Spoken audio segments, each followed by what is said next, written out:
ঘরে হালকা নীল আলো। অনেকে এসেছিল, সবাই চলে গেছে। এখন কেউ নেই। দোতলার এই ঘরের দক্ষিণ দিকের জানলাটা খোলা, আর জানলার ওপারে দীর্ঘ ছাদ। ছাদের রেলিংয়ের পাশে গোটা ছাদ বরাবর কংক্রিটের বেঞ্চ মতো করা। সেই বেঞ্চে নানা রকম গাছের টব, অগুন্তি। যতীনবাবুর বড় গাছের শখ। গাছগুলোকে সন্তান স্নেহে পরিচর্যা করেন তিনি। যতীনবাবু অপুর বাবা। অপুকে রাগাতে তার বাবাকে মাঝে মাঝে এই নামেই ডাকত অভি। অপুকে রাগাতে যে ভীষণ ভালো লাগে অভির। ঘরে ঢুকে ঘরের প্রবেশ দরজাটা বন্ধ করে পায়ে পায়ে দক্ষিণের এই জানলার কাছে এসে দাঁড়ায় অভি। এক মনোরম সৌরভ বাতাসে ভেসে এসে চারিদিক মাতাল করে দিচ্ছে। অথচ অভি ঠিক বুঝতে পারে না এই স্বর্গীয় সুবাস ঠিক কোন ফুলের।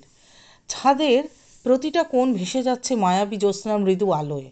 কে যেন মিউজিক প্লেয়ারে সানাইটা চালিয়ে দিয়ে গেছে। আলী আহমেদ হুসেন, দরবারি কানারা। সানাইয়ের সুর কারো বুকে কখনো কান্না ঝরিয়েছে কোনো দিন? অনেকেই জানে না, অভি জানে। এই বাজনা ও বহুবার শুনেছে। এই সিডিটা যে অভি উপহার দিয়েছিল অপুকে, 5-10 মিনিট নয়, পুরো 30 মিনিটের রেকর্ডিং জুড়েই আছে ওই দরবারি। জানলার গ্রিল ধরে বাইরের দিকে তাকিয়েছিল অভি। এই স্বর্গীয় পরিবেশ তরল মনকে আরও যেন বাষ্পাচ্ছন্ন করে দিচ্ছে।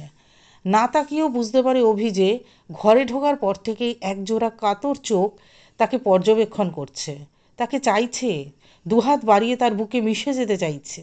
সেও তো অন্তরের অন্তঃস্থল থেকে উতলে ওঠা আবেগ নিয়ে তার প্রেয়সীকে তার বুকের মাঝে আঁকড়ে ধরতে চাইছে।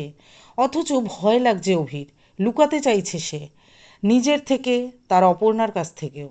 সে জানে ওই কাতর বালিকাসুলভ চাহনির সামনে সে হেরে যাবে, তার মনের সব কাঠিন্য হেরে যাবে, নিজেকে হারিয়ে ফেলবে সে। তাই তো জানলা দিয়ে বাইরের দিকে তাকিয়েছিল অভি, আর নিজেকে প্রস্তুত করছিল, নিজের উতলে ওঠা কান্নাকে সামাল দিচ্ছিল, আর নিজেই নিজেকে বলছিল, আমায় ভেঙে পড়লে চলবে না, কিছুতেই না, আমাকে শক্ত থাকতেই হবে। কি গো, দূরে দাঁড়িয়ে আছো কেন? আমার কাছে এসো। অপর্ণার গলার স্বরে সম্বিত ফেরে অভির। মুখ ঘুরিয়েই দেখতে পায় যে হাতের ওপর ভর দিয়ে আস্তে আস্তে উঠে বসার চেষ্টা করছে অপর্ণা। প্রায় ছুটে খাটের কাছে চলে এসে নিজের ডান হাতটা অপর্ণার পিঠের নিচে বাড়িয়ে দিয়ে তাকে ধরে ফেলে অভি। উঠছো কেন অপু?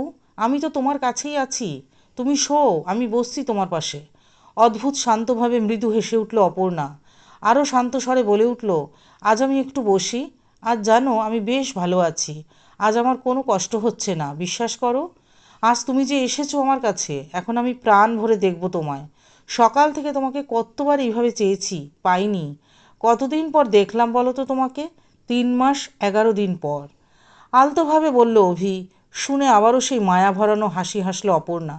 নিজের ডান হাতটা অভির গালে আলতো ছুঁয়ে বলল, আসতে তোমার খুব কষ্ট হয়েছে তাই না গো?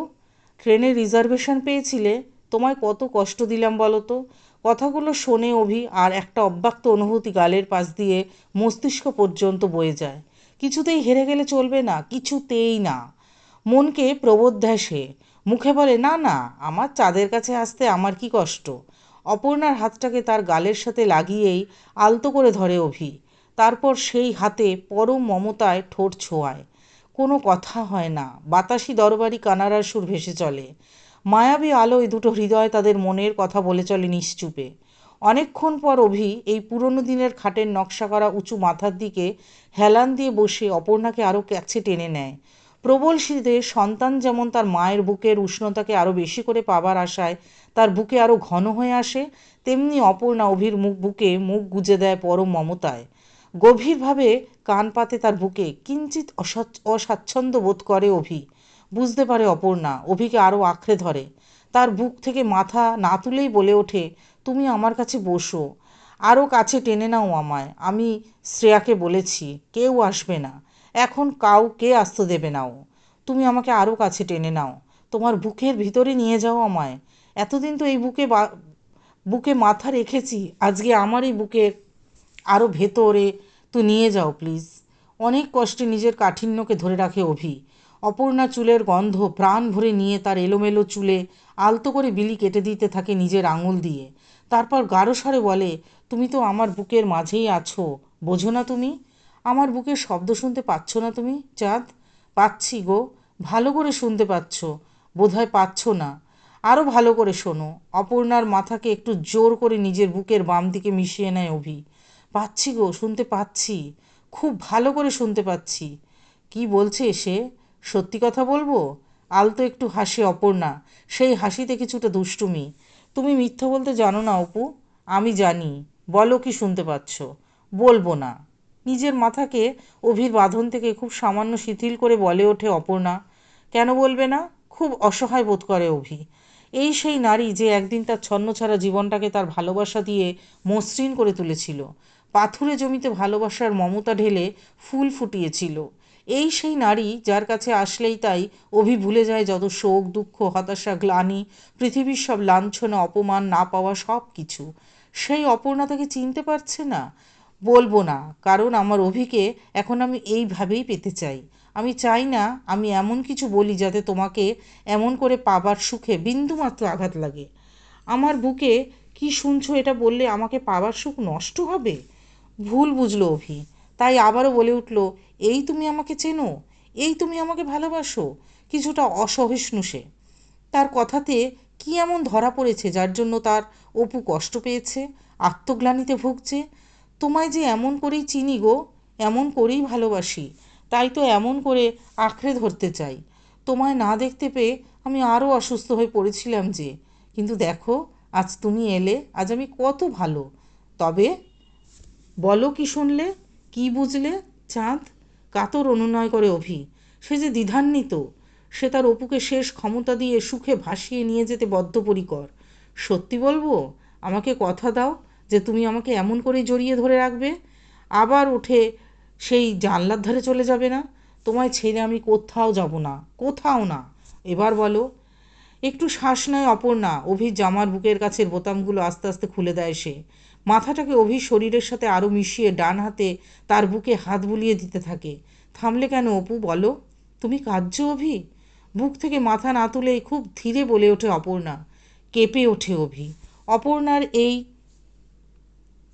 কথাই তার অনেক কষ্টে ধরে রাখা সংযমী কাঠিন্যকে এক নিমেষে ভেঙে খান খান করে দিয়ে যায়। সব কিছু ভুলে যায় অভি, ভুলে যায় অপর্ণা গভীর অসুস্থ। দুহাতের সমস্ত শক্তি দিয়ে সে জড়িয়ে ধরে তার অপর্ণাকে, মিশে যেতে চায় তার শরীরের সাথে। দুটো একাত্ম শরীর নীরবে কেঁদে চলে দরবারি সুরের সাথে মিশে।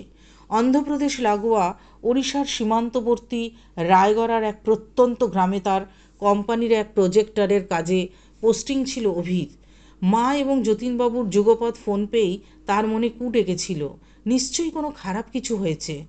সকালে বাড়িতে পৌঁছে মায়ের কাছে প্রথম শোনে অপর্ণার কথা, তার মারণবিধির কথা। যতীনবাবু অভির আসার খবর শুনে এ বাড়িতে চলে এসেছিলেন। মা, যতীনবাবু, বেলামাসি, এমনকি গণেশদা সকলেই এই আশঙ্কা করেছিলেন যে অভিকে সামলানো যাবে না। তার পরম ভালোবাসার অপুর আয়ু যার বেশি দিন নেই, এই কথা শুনে সে শোকে পাগল হয়ে যাবে, এই আশঙ্কায় শঙ্কিত ছিলেন ওরা। তাই খুব আস্তে, কিছুটা দ্বন্দ্ব নিয়েই অভিকে জানিয়েছিলেন মা। ছেলের এই ভালোবাসার পাত্রীটিকে তিনিও যে নিজের সন্তানের অধিক ভালোবেসে ফেলেছিলেন। অপুও তার মেয়ের অভাব, তার ভালোবাসা, তার নরম কোমল স্বভাব, তার মায়ের প্রতি প্রকৃত টান দিয়ে পূরণ করে দিয়েছিল যে।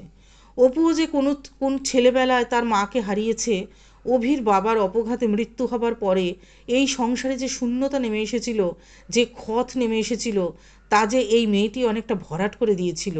চাকরি সূত্রে অভি বাইরে থাকে, কিন্তু একদিনের জন্যেও অপু ছেলে কাছে না থাকার এই অভাব অনুভব করতে দেয়নি তাকে। আনুষ্ঠানিক বিয়ে হওয়াটাই শুধু বাকি ছিল। সকলের মনে করে এই বাড়ির বউ হয়ে গিয়েছিল অপর্ণা। সেই কন্যাসমা ফুটফুটে কোমল স্বভাবের আয় মায়াভরা মুখের মেয়েটির মারণবেধির কথা বলতে বলতে নিজে তিনি বারবার চোখ মুছছেন, কিন্তু অভি কাঁদেনি একবারও। সব কিছু শান্তভাবে শোনার পর কঠিন মুখে শুধু বলেছিল, এ হতে পারে না মা, আমি এই জীবনে এত পাপ করিনি যে অপু আমাকে ছেড়ে চলে যাবে। এক ছুটে অপুর বাড়ি চলে এসেছিল অভি, যতীনবাবুকে সাথে নিয়ে। তন্ন তন্ন করে খুঁটিয়ে দেখেছিল অপির ডাক্তারের প্রেসক্রিপশনগুলো, প্যাথোলজিক্যাল এবং রেডিওলজির রিপোর্ট। ডাক্তারের ছেলে সে, বাবার চরম ব্যস্ত পেশাগত জীবন এবং তার ফলে পরিবারের জন্য সময়ের অভাব, তার অবশ্যম্ভাবী ফলস্বরূপ ব্যক্তিগত জীবনে একাকিত্বের ঘটনা সম্যক প্রত্যক্ষ করেছিল অভি। এই পেশার প্রতি বৃতশ্রদ্ধ হয়ে জয়েন্টে চান্স পেয়েও ডাক্তারি সে পড়েনি, কিন্তু ডাক্তারির পরিভাষা তার অজানা নয়। সে সমস্ত কাগজগুলো খুঁটিয়ে দেখছিল আর খুঁজে বেড়াচ্ছিল আশার আলো। সমস্ত কাগজপত্র নিয়ে সে তক্ষুনি চলে এসেছিল শহরের প্রখ্যাত অঙ্কোলজিস্ট ডাক্তার অলোক ব্যানার্জির কাছে। ডাক্তার ব্যানার্জি তার বাবার গুটিকয় ঘনিষ্ঠ বন্ধুদের মধ্যে একজন ছিলেন। ডাক্তার ব্যানার্জি সব রিপোর্ট ভালো মতো দেখে অভুকে নিরাশ করেননি, আবার তীব্র আশ্বাসবাণীও শোনাননি। অভি তবুও শুধু আশাটুকু নিয়েই চলছিল। সে কিছুতেই বিশ্বাস করবে না যে তার অপর্ণা তাকে ছেড়ে চলে যেতে পারে। মন আশা নিরাশার দোলায় দুলছে, তবুও প্রবল কাঠিন্যে মনকে শক্ত করে চলেছে যে অপর্ণা তাকে ছেড়ে চলে যাবে এ কী করে সম্ভব। সে কিছুতেই তার অপর্ণাকে যেতে দেবে না। ভালোবাসার মানুষের জীবনে বিপর্যয় নেমে আসলে বোধহয় মানুষ এরকম ভয়ানক রকমের একবজ্ঞা হয়ে যায়। সে একবজ্ঞা মন নিয়ে সে ফিরে এসেছে আর চোয়াল শক্ত করে নিজেকেই বলেছে, আমাকে শক্ত হতে হবে, এর শেষ দেখে ছাড়বো আমি। অপু থাকবে না, এ আমি কিছুতেই হতে দেব না। এই কাঠিন্যই ধরে রেখেছিল সে এতক্ষণ। অপর্ণার এই অমলিন ছোট্ট কথাটাই যেন তার প্রতিজ্ঞার বাঁধে ফাটল ধরিয়ে দিল, ভয় পাইয়ে দিল। অপর্ণা নেই, এই এই বোধটা কেমন হতে পারে বুঝতে চায়নি সে, বুঝতে দেয়নি মনকে। আর সেই অপর্ণাকেই নিজের বুকের সাথে লেপ্টে নিয়ে তার নিঃশ্বাসের ওঠানামাকে নিজের শরীর দিয়ে অনুভব করতে করতে অভি যখন আবার ডাকলো অপর্ণা নেই, নিজের শরীর কেমন যেন ভারহীন হয়ে গেল। হেমন্তের বাতাস যেন প্রকৃতিতে এক বুক চাপা শূন্যতা ছড়িয়ে দিয়ে যায়, তেমনি কোথা থেকে এক বিষাদের এক মন হুহু করা বাতাস ভেসে এসে যেন হৃদয়ের গভীরতম স্থানে এক ভারহীন শূন্যতা ছড়িয়ে দিয়ে গেল। নৈবর্তিক এক যন্ত্রণায় কেঁদে উঠল মন, আর সেই যন্ত্রণা বাস্তবিকই অভির চোখের জল হয়ে টুপ করে ঝরে পড়ল অপর্ণার গালে। অপর্ণা পরম আদরে অভির চোখ থেকে সেই নোনতা জল শুষে নিল নিজের ম্লান ঠোঁট দিয়ে। সেই অপার মমতা মাখা ঠোঁট ছুঁয়ে গেল অভির চোখ, কপাল, গাল, ঠোঁট সব জায়গায়। অভির যন্ত্রণার স্পর্শে অপর্ণার ম্লান ঠোঁটও আস্তে আস্তে রঙিন হয়ে উঠল, উষ্ণ হয়ে উঠল। অপর্ণা কিছুতেই তার অভিকে কাঁদতে দেবে না, তাই যতই তার চোখ বাঁধ না মানুক। অপর্ণা আকণ্ঠ পান করল তার মনের মানুষের চোখের জল। সময় বয়ে গেল। অভি আবার চমকে উঠল ওই মাতাল করে দেওয়া আধুরে গলার স্বরে, আজ আমায় একটু আদর করবে সোনা? এই পাগল মেয়ে বলে কি? চমকে উঠল অভি। তেমনি অবাক হওয়া বিস্ময় নিয়ে অস্ফুটে বলে উঠল, এ তুমি কি বলছো অপর্ণা? অপর্ণা একটুও চমকালো না, বরং অভির গলা কোনো কথাই সে শুনতে পায়নি এমনভাবে ওর ঠোঁট ছুঁয়ে যেতে থাকলো তার ভালোবাসার মানুষকে, তার শরীরের সমস্ত অঙ্গ প্রত্যঙ্গকে। আর হালকা স্বরে বলে যেতে থাকলো অনেক কথা নিজের মনে, যেন নিজের সাথেই কথা বলছে এমনভাবে। সেদিন খুব কেঁদেছিলাম জানো, তোমায় ছেড়ে চলে যেতে হবে এই কথা আমি কি করে বিশ্বাস করি বলো? মনে মনে ঠাকুরকে বললাম, কি এমন দোষ করেছি আমি যে আমায় এমন রোগ দিলে তুমি? তুমি কি জানো না কত স্বপ্ন দেখিয়েছি আমি আমার অভিকে? আমাদের বিয়ে হবে, সংসার হবে, সবাই আমাদের থেকে বলবে, দেখ দেখ বড়বউকে কি দারুণ মানিয়েছে। আমার অভি আমাকে একটু কষ্ট দিতে পারে না, আমার একটু কষ্টও সহ্য করতে পারে না। নতুন জুতো পরে পায়ে ফোস্কা পড়লে পর্যন্ত ও আমাকে কোলে তুলে নিতে চায়। আমার অভি খুব ভালো, ওর মতো মন হয় না। বাবা চলে যাবার পর ও আমার ছাড়া কারো কথা শোনে না। ওর ছন্ন ছাড়া জীবন কে যে ওর অপুই সাজিয়ে গুছিয়ে তুলেছে। আমি যে ওকে বাঁচাতে শিখিয়েছি, আবার সেই আমি যদি চলে যাই আমার অভি পাগল হয়ে যাবে। এমন করো না ঠাকুর, আমায় পঙ্গু করে দাও, আমি সইব, কিন্তু আমাকে তুলে নিও না। আমায় ছাড়া আমার অভি যে মরে যাবে ঠাকুর। হাঁপিয়ে উঠেছিল অপর্ণা একটানা এত কথা বলে। থামলো সে, একটু একটু শ্বাস নিল টেনে টেনে, তারপর আবার বলতে শুরু করলো, ঠাকুর আমার কথা শুনলো না জানো। প্রতিদিনই বুঝতে পারছি শেষ হয়ে আসছি আমি, একটু একটু করে। সহ্য করতে পারলো না অভি, যেন আর্তনাদ করে উঠল সে। বলল, ওরম করে বলো না চাঁদ, আমি তোমাকে ফিরিয়ে আনবই। তুমি না থাকলে আমি কী নিয়ে থাকবো? কাকে রাগাবো? কে আমার সব খারাপগুলোকে তোমার মতো ভালোবাসায় ঢেকে দেবে? কে আমাকে আমার পাগলিটার মতো ভালোবাসবে? আমি কিছুতেই যেতে দেবো না তোমায়। এই দুই হাত দিয়ে জড়িয়ে ধরে রাখবো। দেখি তো কে নিয়ে যায় তোমায় আমার কাছ থেকে। আবারও হাসলো অপর্ণা, এমন সেই হাসির অর্থ যেন সত্যি সত্যি সে তার যাবার ডাক শুনে ফেলেছে। অভির কথার উপর কোনো কথা বলল না সে, একটু থামলো। আবার বলে উঠল, অনেক দিন আগে তোমায় একটা কথা বলেছিলাম, মনে আছে শোনা? কী কথা চাঁদ? তখন এমনিই বলেছিলাম হয়তো, না বুঝে। আজ সত্যিই বলছি। তাই আমার যে সম্পদ তোমাকেই উৎসর্গ করব বলে সামলে রেখে দিয়েছিলাম, তা আমি তোমায় দিয়ে যেতে চাই। তুমি আমাকে ফিরিয়ে দিও না। তোমার কী সম্পদ অপু? আমাকে তুমি গ্রহণ করো। কি বলছো কি তুমি অপু? আমি কি পশু, অমানুষ? আঁতকে উঠে বলে অভি। তোমাকে আমি আমার দেবতা স্থানে বসিয়েছি অভি, তাই তো আমার যা কিছু সব আমি তোমাকে দিয়ে যেতে চাই। সেদিন বলেছিলাম না, যা কিছু আমার তার সবটুকু তোমাকে উৎসর্গ না করে আমি মরেও শান্তি পাবো না। আজ আমাকে আমার কথা রাখতে দাও সোনা, আমাকে প্রমাণ করতে দাও যে আমি আমার অভিকে কথার কথা বলিনি। এই বলে একটু থামে অপর্ণা, শ্বাস নেয়, আবার বলে, আমাকে ফিরিয়ে দিও না অভি, আমার ভালোবাসাকে পূর্ণতা দাও। যেন মরেও আমি কষ্ট পাই এই ভেবে যে আমার অভিকে আমি অপূর্ণ রেখে এসেছি। তোমার আদরে আমাকে ভরিয়ে দাও সোনা, পূর্ণ করে দাও আমায়। কোথায় যাব জানি না তো, যাবার আগে আমার আদরগুলোকে সম্পূর্ণ করে সঙ্গে নিয়ে যাই। অনেকক্ষণ অপর্ণাকে বুকের সাথে চাপটে ধরে নিজের কান্নাগুলোকে লুকাচ্ছিল অভি। আধর মাখা প্রেয়সীর ওই কথাগুলো বৃষ্টির শব্দের মতো বাজছে। মনটা পুলকিত হয়ে উঠছে এই ভেবে যে এই রকমভাবে চায় মনের মানুষ, কোনো নারী কোনো পুরুষকে এইভাবে চাইলে তার তো নিজেকে পৃথিবীর সম্রাট বলে মনে হওয়া উচিত। মনেও হচ্ছে তাই অভির। পরক্ষণে বাঁধভাঙা বন্যায় ভেসে যাচ্ছে মন। যেই ভাবছে তার রানী নেই, একলা ফেলে চলে যাবে তাকে, কাতর চোখে তার সেই মায়াভরা দৃষ্টি নিয়ে অভির দিকে তাকিয়ে থাকে অপর্ণা। সেই চোখ থেকে দৃষ্টি সরিয়ে মুখ নামিয়ে তার অপুর ঠোঁটে ঠোঁট রাখে অভি। পিপাসা পিপাসার্থের মতো আকণ্ঠ পান করে তার না হওয়া স্ত্রীকে। অলিক আনন্দে কেঁপে ওঠে অপর্ণা।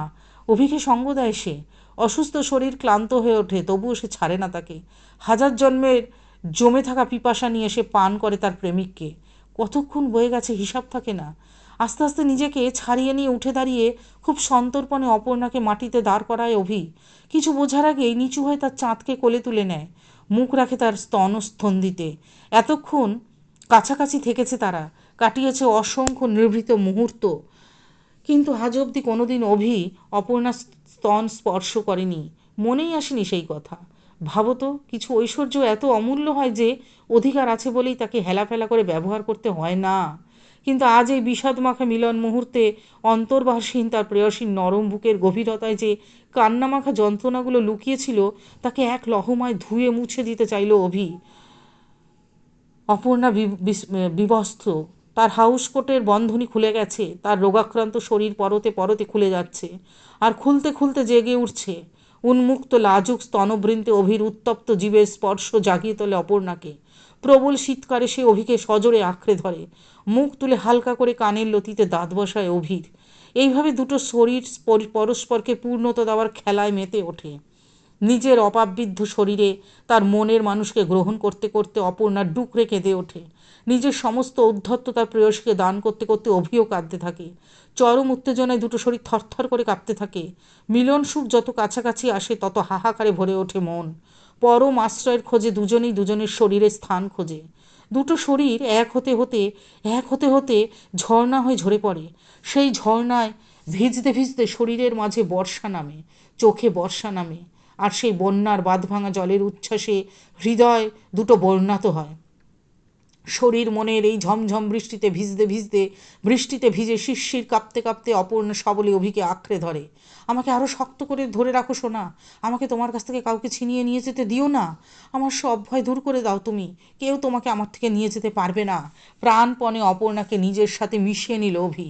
আমি তোমায় ছেড়ে যেতে চাই না গো, কিছুতেই তোমায় ছেড়ে যাব না, আমি যাব না, কিছুতেই যাব না।